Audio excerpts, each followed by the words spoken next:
Buenos días. Buenos días a todos. Dice el Salmo 148. Alabad el nombre de Dios. Dice allá, el Salmo 148. Todos alaben, los jóvenes, las doncellas, los ancianos, los niños. 148, 14 dice, sea exaltado el poder en su pueblo, hablando el Señor a su pueblo, a la nación, ¿verdad? A la nación espiritual, la cual Él ha preparado desde antes de los siglos. Bueno, hermano, lo cierto es que estamos en un mundo muy difícil, un mundo muy complicado, y el mundo bombardea pensamientos bastante negativos, pensamientos que se oponen a la verdad de Dios, a la verdad que Dios revela en su palabra. Dios revela una cosa y el mundo lleva lo contrario. Y el mundo lo sabe hacer bien atractivo y seductivo. A la gente le gusta andar así, ¿verdad? Como el mundo hace, para ser admirado por el mundo. Y la idea es que nosotros debemos alimentarnos de lo espiritual, que nosotros agrademos a Dios en todo, en todo. La idea es entonces entender esa vida espiritual que Dios nos plantea, que Dios nos exige. Dios no lo exige porque Dios tiene preparado una mansión, en este caso espiritual. Nosotros toda la vida no vamos a estar en esta vida. Toda la vida no vamos a estar viendo lo que nos rodea y dándole gusto a lo que nos rodea. No, nosotros no es el propósito de Dios. El propósito de Dios es que veamos lo que está sucediendo entonces para corregirnos y hacer entonces la voluntad de Él. A lo largo de la vida, el mundo, hermano, tiene muchos movimientos políticos, muchos movimientos personales, muchas cuestiones sociales, religiosas, para hacer lo que ellos quieren. Y se define como yo tengo libertad, yo puedo hacer lo que yo quiero. Y defienden sus creencias, las defienden sus posiciones sobre la moralidad, sobre sus gustos, y tienen éxito, en cierta manera han tenido éxito. Pero al pasar el tiempo, hermanos, son derrotados completamente, porque hablan de uno. La gente habla de uno. Y no solamente que hablan de uno, sino que las satisfacciones personales no se consiguen. Y nos dice el Espíritu Santo, hermanos, en Romanos 1:19, hablando de esa derrota espiritual, esa derrota material con lo espiritual. El mundo no tiene éxito así, gasten, hagan, luchen por lo que ellos quieren, porque dice Romanos 1:19, porque lo que de Dios se conoce de Él manifiesto, pues Dios lo ha manifestado. Porque las cosas invisibles de Él, su eterno poder y deidad, se hacen claramente visibles desde la creación del mundo, siendo entendidas por medio de las cosas hechas, de modo que no tienen excusa. Ningún ser humano tiene excusa de no buscar a Dios. ¿Por qué? Porque la misma naturaleza habla de Él. Dice el 21, pues habiendo conocido a Dios no lo glorifican como a Dios, no lo glorifican, no le dan gracias, sino que se envanecen en sus razonamientos y su necio corazón es entenebrecido. Eso es mío, lo hice yo, eso me lo gané yo, eso es para mí, yo hago lo que quiero.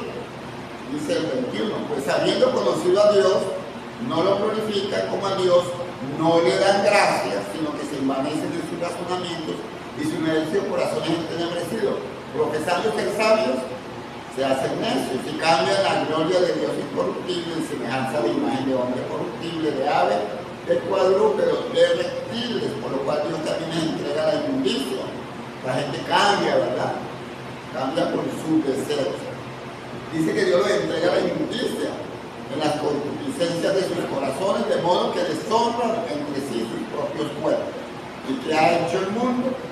Y si uno se descuida va para allá, hermano. Cambian la verdad de Dios por la mentira, honrando y dando culto a las criaturas antes que al Creador, el cual es bendito por los siglos de los siglos. Amén. Hermano, ¿qué quiere Dios de nosotros? Que nos fijemos en el mundo que ha cambiado todo, que luchan por lo que ellos quieren y sabemos que con el tiempo no se cumplen, son derrotados. Hermano, Él quiere liberarnos del pecado, de la corrupción. Él quiere liberarnos de la degeneración. Dios ha puesto en el corazón de todos los seres humanos el anhelo de la liberación. Todos queremos ser liberados. Pero el hombre falla, porque esto no se consigue por gustos personales, ni por imitar a lo que está alrededor suyo, ni por movimientos sociales, ni revolucionarios, ni por las armas, ni la guerra, ¿verdad? Por las armas. Tampoco es al gusto personal, ¿verdad?, de cada ser humano. En nada de eso, hermano, se encuentra la liberación personal. Y ser libre, estar contento. La verdadera renovación personal se encuentra en el interior de cada uno de nosotros. Se encuentra allí, en el interior del hombre. ¿Qué hace el hombre, hermano? El hombre viaja, busca tranquilidad, en este caso viaja, hace muchos cambios, lucha por allí y hace muchas cosas buscando entonces esa libertad, esa tranquilidad. Pero allí no está. Se encuentra es por la fe que obra. Yo tengo fe en la palabra de Dios, yo voy a cambiar. Por una fe verdadera que liberta el corazón del pecado. Dice en Romanos 6:16. ¿No sabéis que si os sometéis a alguien como esclavos, si yo me someto a alguien como esclavo, si yo soy esclavo de qué? Bueno, yo soy esclavo de algo. Todo el mundo es esclavo de algo. Dice el 6:16. ¿No sabéis que si os sometéis a alguien como esclavos para obedecerle, sois esclavos de aquel a quien obedecéis, sea del pecado para muerte o sea de la obediencia para justicia? Dice el 17. Pero gracias a Dios que aunque éramos esclavos del pecado, habéis obedecido de corazón, habéis obedecer de corazón a aquella forma de doctrina a la cual fuisteis entregados. Y libertados del pecado viniste a ser siervos de la justicia. Hermano, el Señor Jesús le dijo mucho de sus seguidores que ellos, si permanecían en la palabra de Él, serían libres. Se nos está hablando de lo que es la libertad del Señor, la libertad que propone Dios. Le dijo a sus discípulos que serían verdaderamente libres si permanecían en su palabra. Iban a conocer la verdad y la verdad los iba a hacer libres de esa esclavitud. ¿Qué le respondieron los que estaban ahí al lado? ¿Qué responde la gente? Como le dice el hermano. Ahorita no, después no. Yo ahora estoy joven, yo me tengo que dar gusto. ¿Qué le respondieron a aquellos religiosos? Jamás hemos esclavos de nadie. Como tú dices, seréis libres. Las personas, hermanos, no se creen esclavas de nadie.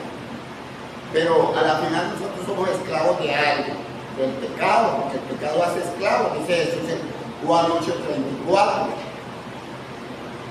Jesús le respondió, de cierto os digo, Juan 8:34. Jesús le respondió, de cierto os digo, que todo aquel que hace pecado, esclavo es del pecado. Esclavo del pecado, de la mente, de sus ideas, de sus rebeldías, de sus tradiciones. Todo eso destruye la libertad en Cristo. Todas aquellas ideas, todo aquello que yo hago en secreto, en mi mente, lo que yo pienso, que no agrada a Dios, dice el 8:36, que el Hijo liberta. El Hijo viene a libertar, a dar libertad, y así seremos verdaderamente libres. Hermanos, nosotros oímos la palabra de Dios, nosotros la oímos, pero tenemos que hacer ¿qué? Hacedores de ellas. Porque si nosotros no somos hacedores de ella, somos como el hombre que se ve en el espejo. Yo me vi en el espejo esta mañana, todos nos vimos y salimos y se nos olvidó a lo mejor cómo éramos. Como nos dice Santiago 1.24, dice allí Santiago 1.25, mas tú, hermano, más tú, hermana Olga, más tú, hermano Felipe, más tú, hermana Juanita, más tú, Rosario, Zenaida, más tú, Ronald, ¿verdad? Más tú, Olinda, Santiago 1.25. Más el que mira atentamente la perfecta ley. Hay una perfecta ley, hermano, que libera, dice 1.25. Más el que mira atentamente la perfecta ley, la de la libertad, y persevera en ella, no siendo oidor olvidadizo, sino hacedor de la obra, este semejante y bienaventurado en lo que hace. Hermanos, las personas desde el punto de vista material, más pudientes, tienen más dinero, los países que tienen más dinero, tienen mejor economía, tecnología, tienen mejores políticas, mejor economía, bueno, mejor ejército. Y supuestamente gozan de más libertad. La gente que tiene más dinero y se da más gusto, creen que tienen libertad. Pero no es así, hermanos, así tengan solvencia económica. Probablemente tengan mejores empleos, ganan bien debido a esa ganancia, tienen propiedades, muchas propiedades, hermanos, pero son esclavos de las propiedades. Son esclavos de las propiedades. Son esclavos de sus trabajos. Son esclavos de estar en sus compras. Son esclavos de la familia, de los esposos, de los hijos, de las hijas. Y bueno, hay muchas clases de esclavitud. La gente dice tener libertad de expresión, pero están esclavizados a lo que dicen las personas, a los que dicen los medios de comunicación, y mucho de lo que dicen es mentira. La gente dice que tienen libertad de culto, pero están esclavizadas a las tradiciones, están esclavizadas a las opiniones humanas, cada uno se sujeta a su religión, ¿verdad? Y no a la verdad de Dios que encontramos en la Biblia. ¿Se están poniendo cuidado, verdad? Okay. Y así, ¿verdad? Se encuentran millones y millones de personas que están esclavizados, ¿verdad? Están esclavizados a lo que hace la gente. Si la gente hace para allá, ellos van para allá, ¿verdad? Si la gente va para allá, ellos van para allá. Eso lo llaman esclavitud. No, en este caso no se concentra, sino que se concentra, ¿verdad?, en otras cosas. Bueno, lo cierto es que, hermanos, surgen ante nuestros propios ojos movimientos sociales, personales, y los jóvenes, ¿verdad?, dicen, bueno, yo tengo que hacer mi propia libertad, ¿no? Y eliminan restricciones que ponen sus padres, eliminan cosas, ¿verdad?, que pone la vida, y hacen cuestiones que van en contra de la humanidad, por ejemplo, las drogas, el matrimonio, el aborto. Ahora hay un sistema de la nueva moralidad, una nueva norma. No hay ninguna regla, ¿verdad? Solamente hace la gente lo que a ellos les agrada, lo que está en cada uno, ¿verdad? Cada uno piensa en su vida como quiere. Cada persona dice: yo quiero tener libertad, buscar mi propio destino, mi propia felicidad, mi propia manera de vivir, que nadie se meta, en este caso, ni la sociedad. Y eso es lo que cree la gente, que es la verdadera libertad. Dicen a los niños: no, yo no lo voy a corregir, yo lo voy a dejar para cuando sea grande, porque los niños no se deben corregir, ¿verdad? Eso también se oye mucho en cuestión de religión. Le dicen: no, yo no le voy a meter esta religión, que él decida cuando grande. También hoy en día se decide, ¿verdad?, que los niños cuando grandes van a decidir si ellos son varones o mujeres. Hay que dejarlos decidir si ellos quieren ser homosexuales, lesbianas, ¿verdad? Se deja, porque ya hay países que tienen leyes. Ya hay países que tienen leyes. Y bueno, ningún adulto puede interferir en eso. ¿Por qué? Porque van a un abogado poner leyes, en este caso, que van a traer problemas entonces a los padres. Algunos se consideran ateos, con sus reglas de moralidad, de ética, y lo basan, ¿verdad?, en la educación secular, cada uno tiene su educación. Ellos lo consideran buenas decisiones. Para eso se estudia en esta vida, para tener buenas decisiones. Hermano, cuando yo estaba joven, yo recuerdo que los padres se sentían orgullosos que los hijos salieran y tuvieran muchas mujeres en la calle, ¿verdad? Muchas mujeres. Pero las niñas sí tenían que conservarse, ¿verdad? Puras y llegar puras al matrimonio. Ese era un pensamiento, ¿verdad?, que tenía. Cuando yo estaba joven pasaba eso. Ahora, si un niño, hermano, va en contra de lo moral, si un joven va en contra de los valores espirituales, nosotros como cristianos, ¿qué somos? No podemos dejarlos para cuando sean grandes. Hay que corregirlos. Si usted no corrige a un niño de 1 año, si usted no corrige a un niño de 2 años para que se comporte bien, de 4, de 5, hasta los 10 años, cuando sea grande es más difícil. Va a ser más difícil, hermano, porque ya tiene sus propios criterios, ya toma sus propias decisiones. Cuando están grandecitos ya están formados como un árbol, ¿verdad? Y usted lo quiere enderezar cuando está ya grande, no puede. Ya es difícil corregir al adolescente, porque ella tiene sus propias ideas. Corríjalo y castígalo, como dice la Biblia, cuando esté pequeño. La Biblia dice que lo castiguen con vara. Hoy en día la sociedad dice que no, pero la Biblia dice que sí, la palabra de Dios. Tenemos los mandamientos acerca de los niños para orientarlos como padres.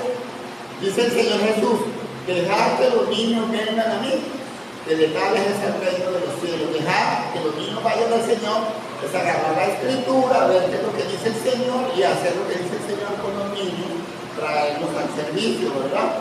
Mateo 19, 14. Es la propuesta del Señor. Bueno, todos, hermanos, en cierta manera, debemos buscar que todo se realice de la mejor manera, porque debe ser importante para nosotros. Nosotros no podemos dejar las reuniones, en este caso, como la única fuente para que se aprenda la palabra de Dios. No, nosotros tenemos que hacerlo en nuestra casa, con los jóvenes, con los niños, y traerlo también a las reuniones, como está. No impedirle que conozca a Cristo, porque se le debe enseñar en todo lugar, en la casa, eso es importante. Dice en Efesios 6:4. Y vosotros padres, Efesios 6:4, y vosotros padres no provoquéis a ira a vuestros hijos, sino criadlos en disciplina y amonestación del Señor. ¿Quién pone las reglas, hermano, para formar a nuestros hijos? La cabeza, ¿verdad? El cerebro, el que pone las reglas. ¿Quién le puso las reglas a Noé? Abraham. Ellos oyeron y obedecieron. ¿Qué hacían los hermanos de Berea? Escudriñaban para ver si cosas eran así, ¿verdad? Fíjate lo que dice Deuteronomio 6:5. Deuteronomio 6:5. Mira, hermano. Mira, hermano Linda. Mira, hermano Johnny. Ames al Señor tu Dios con todo tu corazón, hermana Miriam, y a tu alma, Deuteronomio 6:5, y amarás a Jehová tu Dios de todo corazón y de toda tu alma y con todas tus fuerzas. Estas palabras que yo te mando, estén donde, en tu corazón. En tu corazón, allí. Y hable de ella cuando estés en la casa, allá en la casa, allá cuando andes en el camino, cuando te acuestes, cuando te levantes. Instruye al niño en su camino y cuando fuere viejo no se va a apartar de él, algo va a recordar, algo se le dice. Es un propósito del Señor. Hermano, el padre es el ídolo del niño. El niño lo busca, el niño lo oye, para él el niño es algo maravilloso, ¿verdad? Su padre es lo mejor, hay tiempo para todo, y cuando están niños es el momento de instruirlos, es el momento de enseñarles la importancia de Dios, es el momento de instruirlos para el comportamiento, para que vengan entonces esas cosas que Dios quiere, es el tiempo de oír, ellos van oyendo la información. Yo recuerdo, hermano, un niño que decía, mi papá es el mejor. Cuando viajamos en la autopista, él le gana a todos, nadie lo pasa. Qué maravilla mi papá, y le contaba a sus amiguitos, y lo oían, y su mamá y su papá eran lo mejor, y él se sentía orgulloso de su papá y de su mamá.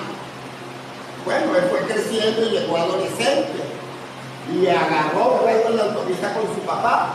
Cuando llegó a la casa dijo, nunca más voy a viajar con mi papá. Mi papá es, en este caso, ¿verdad?, estorbo en la vida. Todos los carros lo pasan y nunca más viajó con su papá. Perdió un pasajero su papá, perdió un libro, decía su papá. Pero él le enseñó muchas cosas de pequeño. Hermanos, créanlo, los padres influyen sobre la educación y formación de los niños de los 0 a los 12 años aproximadamente. Ese debe ser el deseo y la responsabilidad de los padres. Hermanos, ellos dicen, la sociedad dice, no, déjenlos, hermanos, y han legalizado, hermanos, leyes acerca de lo que uno tiene que hacer o lo que uno no tiene que hacer con los hijos. Y se ha vuelto todo como una anarquía, porque quieren darle otra libertad, en este caso, a la sociedad. Y la anarquía, hermano, es la peor esclavitud que existe.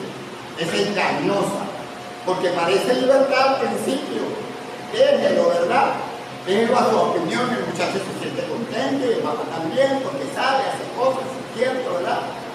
Pero, hermano, eso no va a liberar, eso va a traer problemas con el futuro, porque vienen diferentes opiniones, vienen diferentes derechos, intereses, conflictos, y trae una esclavitud mental y un gran problema moral.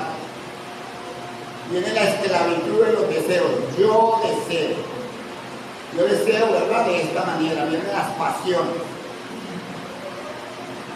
Bueno, de repente un muchacho le dice, papá, mamá, o le dice a la sociedad, yo me voy a vivir con una persona, no importa si sea hombre o mujer.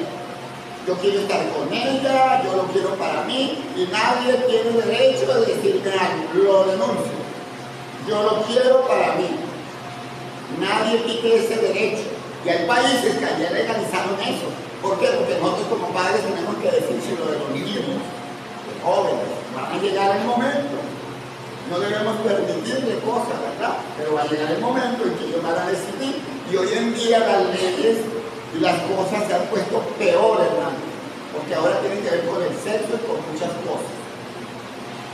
No se meta conmigo, dice el muchacho. Yo lo voy a hacer, yo quiero ser libre, tengo mi derecho. Yo he decidido eso y me siento bien. Hermano, y yo he oído, y yo creo que ustedes también lo han oído, para que vean lo serio de las cosas, de que nosotros hagamos, y ay, mi mamá se puede ver, mi papá también nos ve en el día y estamos todos chéveres, pero cuando yo no me acuerdo, todo va a cambiar. Todo va a cambiar, hermano. Yo he oído consejeros y abogados diciendo en entrevistas hechas en televisión y por los medios, hermanos, que está bien esas leyes y las defienden. Las defienden. Eso se llama civilización, dice Dios. Adelante. Hermanos, los que hacen esto no piensan y los que dejan no piensan, en cierta manera, que hay personas y familias que están implicados en eso, que piensan diferente, que se manifiestan diferente y que sus formaciones son diferentes, y esto va a traer problemas. Va a ser como una telaraña, porque yo puedo decir, yo pienso que lo que está haciendo mi hija está mal y ya se descubre y ya no puede hacer nada. Yo pienso que no está bien en lo que se metió mi hija, mi hijo. Entonces van a venir enfrentamientos, rivalidades, enemistades, no se meta conmigo a donde lo llevó, mi joven, y empiezan a defenderlo y se vuelven contra nosotros los mismos muchachos. Y encuentran apoyo, se encuentran abogados. Hermano, y esas defensas y todo aquello llevan a tribunales, ¿verdad? Y se convierte en una anarquía y así está el mundo. Uno ve ahora a los gobernantes diciendo unas cosas terribles. Usted no las ha leído, defiende. Eso es un desorden, hermanos, y se toman decisiones sobre esos conflictos y llegan a un acuerdo. Usted no lo moleste a él, porque en el momento que lo molesta, usted tiene cárcel. Ya lo sabe, ese es el acuerdo. Acuerdos, hermanos, dice desorden, dice desastre, contradicciones y todo gira en cuanto a ideas y deseos egoístas. ¿Qué dice el Señor, hermano? Jeremías 10:23. Jeremías 10:23 dice: conozco, Jehová, que el hombre no es señor de su camino, ni el hombre que camina es estar ordenar sus pasos. El querer guiar su propia vida sin la ayuda de Dios, sin la ley de Dios, resulta en la degeneración, en la autodestrucción y en el desorden. Esta libertad, hermanos, es falsa y falla. ¿Por qué? No reconoce el principio básico que está en la palabra de Dios. ¿Y qué está en la palabra de Dios? Todos, absolutamente todos, nos debemos a algo. Todos nos debemos a algo. Si yo llego y agarro una concha de cambur y la boto a la calle, de repente viene una persona, se resbala y se cae. Yo me debía a esa señora, yo me debo a la sociedad, respeto, a que los demás convivan, a los que demás oigan, a que los demás tienen derecho también de ver las cosas como son. Todos, absolutamente todos los debemos a alguien. Primera de Pablo, ¿verdad? A los Corintios 7:35. Dice así: esto os digo para vuestro provecho. Primera de Pablo 7:35 a los Corintios. Esto lo digo para vuestro provecho, no para tenderos lazo, sino para lo honesto y decente, y para que sin impedimento os acerquéis al Señor. Hermano, primeramente nos debemos, ¿verdad?, unos a otros. Nos debemos a Dios. No debemos sacar a Dios de nuestras vidas o sobre lo que nos conviene. A mí me conviene esto, aquí tengo a Dios, pero aquí no me conviene, entonces me desentiendo. No, ¿verdad? Somos miembros los unos de los otros, hermanos. Dice Romanos 12:5: así nosotros, siendo muchos, somos un cuerpo, y todos miembros los unos de los otros. Todos servimos a alguien, todos dependemos de alguien, todos merecemos ser respetados. Imagínate que el hermano Johnny haya hecho algo, ¿verdad?, o tenga preparado un estudio, y lo vaya a dar y no vino nadie. Entonces todos nos debemos. Mateo 7:12. Así que todas las cosas que queréis que los hombres hagan con vosotros, así también hacemos nosotros con ellos. La regla de oro. Nadie busque su propio bien, sino el del otro. Efesios 5:21 dice: someteos unos a otros en el temor de Dios. Entonces la idea es, hermano, no ir en contra de los principios de Dios. ¿Por qué? ¿Qué pasó con el pueblo de Israel? Bueno, muchas cosas lo hacían, pero muchas no. ¿Y qué llegó? Llegó ese pueblo a degenerarse. ¿Por qué? Porque Dios se desentendió de ellos. Bueno, hagan lo que quieran. No corrigen, hagan lo que quieran. No hacen, hagan lo que quieran, ¿verdad? Como el padre cuando también se cansa de su hijo. Muchos padres a veces, el hijo llega y le dice: no haga esto, no haga aquello, y de repente empieza a llegar con cosas ajenas a la casa. El padre le dice: no está bien aquello, y no, que esto no, y le empieza a creer, y de repente le llega con otra cosa ya, de repente llega la policía, de repente le llega otra vez, los enredan en muchas cosas. Entonces el padre le dice: hijo, mire, por favor, yo le he dicho mucho, Y si usted cae en algo, yo no lo voy a poder defender y queda, ¿verdad?, la deriva. Así es, en este caso el pecado, ¿verdad? Se debe corregir, porque llega el momento en que Dios se desentiende. Entonces la idea es, hermano, no ir en contra de los principios de Dios. Todos, pero todos, hermano, todos, cada individuo, tenemos que sujetarnos a algo, ¿verdad? Y si estamos acá, debemos sujetarnos a ¿qué? A los principios divinos. Dios es bueno y quiere lo mejor, hermano, para todos. Y yo me debo a algo, yo me debo a Margot. Yo tengo que avisarle a Margot se debe a alguien, Juanita se debe a alguien, el hermano Felipe se debe a alguien. Todos nos debemos. Y eso tenemos que tenerlo en nuestra mente. Y por eso debe existir el respeto, ¿verdad? Y como todos nos debemos a alguien, no existe la libertad completa. Porque yo tengo que tener cuidado. Hay gente que dice, no, yo no creo en eso. Yo no creo en eso, yo soy libre, yo hago lo que yo quiero. Eso no está en mi mente, ¿verdad? Eso no lo vivo yo en mi mente. Yo no creo, porque yo soy libre, porque yo hago lo que quiero. ¿Cómo se llama eso, hermano? Irresponsabilidad, se llama libertinaje. Porque cuando se enferma o cuando está grave, ahí sí buscan, ¿verdad?, a alguien. Cuando están enrollados, ahí sí buscan a alguien. Todo esto, hermano, hay que enseñarlo a los hijos, a los jóvenes, a la gente, a la iglesia. ¿Para qué? Para que sepan bien las cosas, porque muchas personas viven en ese desorden, no hay respeto, excluyen a Dios de sus vidas, y a través de los tiempos sabemos cómo está la situación, ¿verdad?, el mundo degenerado. Los principios de la verdadera libertad o de la libertad verdadera son entregados por Dios a la humanidad y están ¿dónde, hermano?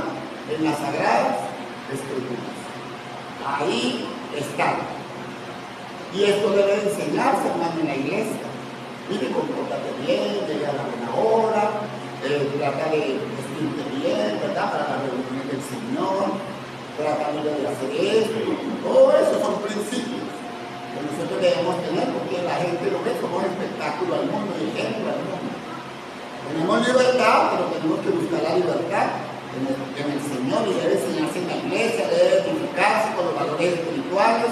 Debemos reconocer, hermanos, que es la única verdad que nos hace libres. ¿Cuál es la verdad que nos hace libres? La que es entregada por Dios. Esa. ¿Libres de qué? ¿De qué somos libres, hermano? De la esclavitud del pecado. Libres de hombres y mujeres que nos mandan a hacer cosas que no son. Pero la verdad, en este caso de Dios, tiene límites. Y Dios es el que pone límites. Dios es el que lo pone. Nos dice allí en 1 Corintios 7:35.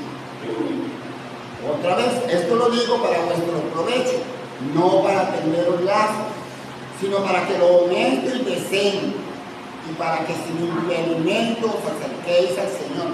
Porque cuando hay pecado, el Señor no oye, está separado. Hay que permanecer en la palabra de Él, ¿verdad? Porque nos hace libres. Si nos sometemos a alguien, entonces vamos a ser esclavos de alguien. Y hay tantas esclavitudes, hermanos. ¿Esclavos de qué? Bueno, esclavos de la droga, esclavos del trabajo, bueno, tantas cosas. Dice allí en Romanos 6:12. Romanos 6:12.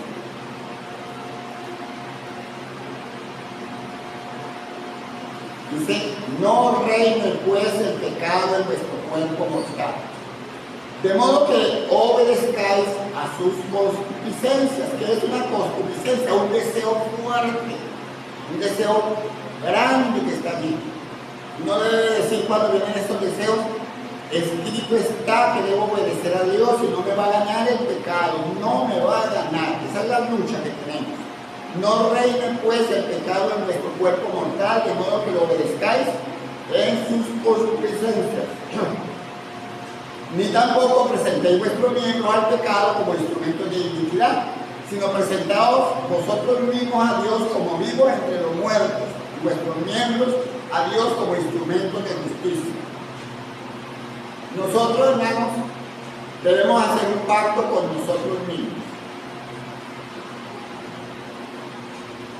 A veces, en una ocasión tuve la oportunidad de asistir a una reunión de alcohólicos anónimos y ellos en público declaran y deciden no volverse a dejar arrastrar por el licor, porque el licor le trae graves consecuencias y destruye ¿qué? Destruye la vida, la familia y su persona, y ellos cada vez que lo llegan y lo repiten.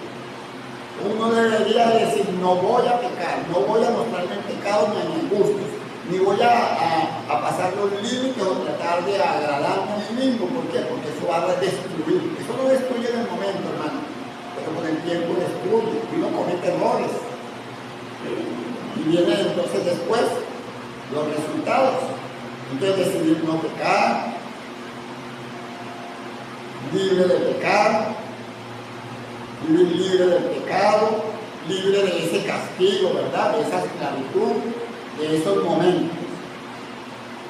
Hermano, el pecado no lo practica el cristiano, porque el pecado no se debe de enseñorear, ¿verdad? El cristiano. ¿Por qué, hermano? Porque debemos tener fuerza de voluntad, que no se nos apodere el pecado, de rechazar nuestra mente en todo momento. Nosotros todo momento tenemos lucha contra el pecado. El que diga que no, es mentiroso, ¿verdad? Pero debemos tener la palabra de Dios allá, no dejarnos arrastrar. El pecado me está diciendo esto, pero el Señor dice esto. Gracias a Dios porque Él nos dejó su palabra. Gracias a Dios que cada domingo podemos recordar a Jesucristo que murió por nosotros y dio su sangre por nosotros. Porque el Señor nos dejó eso para motivarnos y ayudarnos en la lucha del pecado cada día. Hermanos, todo mundo, absolutamente todo mundo sirve a alguien. Todos servimos a alguien. Es muy difícil para algunas personas aceptarlo. Hay que creer esto, porque absolutamente todos servimos a alguien. Somos esclavos, ¿verdad? De cierta manera, porque la Biblia dice que somos esclavos de alguien. Romanos 6:16. ¿No sabéis que os sometéis a alguien como esclavos para obedecerle? ¿Sois esclavos de a quien obedecéis? Sea del pecado para muerte o sea de la obediencia para justicia. Romanos 6:16. Esclavos de problemas, esclavos de la familia, esclavos de la apatía, de la indiferencia, de la tristeza, del odio, de la pereza, del internet, de la televisión, del que dirán. Bueno, a cuanto servimos, entonces somos esclavos de eso. Somos así, hermanos. Bueno, la idea, hermanos, es entender que nosotros sí reconocemos el pecado. Los que dicen no, yo no soy esclavo de nadie, soy orgulloso, son orgullosos, pero son orgullosos y no reconocen que son esclavos del pecado. Se sienten libres, pero no es así. Hay dos clases, hermanos, de esclavitud en el mundo. Los esclavos del pecado, Romanos 6:16, y los siervos de justicia, Romanos 6:18.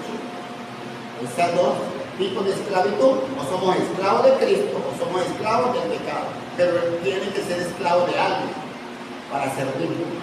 Para ser siervos de justicia, hay que entender entonces el propósito que nos está planteando Dios, creyéndolo de todo corazón. Toda la diligencia, hermano, y la confianza debemos ponerla en Él. Hay dos tipos de corazón, ¿verdad? El corazón engañoso y el corazón sincero. El corazón perverso. Entonces hay muchas cosas que nosotros podemos llevar a reflexión. La idea, hermanos, es que vamos a seguir adelante en nuestras labores. ¿Qué tenemos que hacer, hermanos? Demostrarnos a nosotros mismos quiénes somos. Yo no me quiero traicionar, ¿verdad? Yo quiero cada día ser mejor. Demostrármelo a mí. ¿A quién sirve? Y lo más importante, hermanos, ser esclavos de la justicia delante de nuestro Padre Creador, de nuestro Señor Jesucristo. Eso es muy importante. Entender que tenemos que confiar en Él, confiar en el Señor Jesús, porque Él Es el que nos plantea y nos libera, hermano, de esa esclavitud. Nos libera del pecado, nos libera y nos da la verdadera libertad, la que el hombre, en este caso, está buscando, que muchas veces no la encuentra. Mi conciencia está tranquila, dice la gente. Y yo sigo lo que me dicta mi corazón. Todos, hermanos, tenemos una potencia en este mundo. Nos sentimos poderosos, y díganme los jóvenes, ¿verdad? Para determinar lo que somos, mis deseos. Yo hago en este caso lo que yo deseo. Y yo quiero vivir en un mundo y no quiero que me digan anticuado. ¿Será esa la verdadera libertad? ¿Qué cree que esa es la verdadera libertad? Que los impulsos del corazón le van a llevar al éxito material y espiritual. En Jeremías 17:9 dice, hermanos, engañoso es el corazón más que todas las cosas y perverso. ¿Quién lo conocerá? Fíjate lo que dice la palabra de Dios. Jeremías 17:9. Engañoso es el corazón, porque el corazón ve aquello, ¿verdad? Ah, no, si fulana lo hace, si fulano lo hace y veo que está bien, yo lo voy a hacer. Engañoso es el corazón más que todas las cosas y perversas. ¿Quién lo conocerá? Hermanos, no es verdad que nosotros debemos seguir los impulsos de nuestro corazón para alcanzar nuestros sueños. No es verdad, es mentira. Todos nosotros y todo ser humano necesita de la gracia de Dios para llevar a cabo el propósito